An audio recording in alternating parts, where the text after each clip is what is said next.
محمد صلی اللہ علیہ وآلہ وسلم تمہارے مردوں میں سے کسی کے والد نہیں ہیں، لیکن اللہ کے پیغمبر اور نبیوں کی مہر یعنی سلسلہ نبوت کو ختم کر دینے والے ہیں، اور اللہ ہر چیز سے واقف ہے۔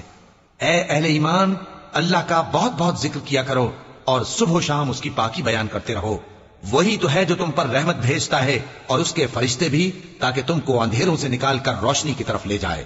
اور اللہ مومنوں پر مہربان ہے۔ جس روز وہ اس سے ملیں گے تو ان کا تحفہ اللہ کی طرف سے سلام ہوگا، اور اس نے ان کے لیے عمدہ ثواب تیار کر رکھا ہے۔ اے پیغمبر، ہم نے تم کو گواہی دینے والا اور خوشخبری سنانے والا اور خبردار کرنے والا بنا کر بھیجا ہے، اور اللہ کی طرف اسی کے حکم سے بلانے والا اور چراغ روشن۔ اور مومنوں کو خوشخبری سنا دو کہ ان کے لیے اللہ کی طرف سے بڑا فضل ہے، اور کافروں اور منافقوں کا کہا نہ ماننا اور نہ ان کے تکلیف دینے پر نظر کرنا،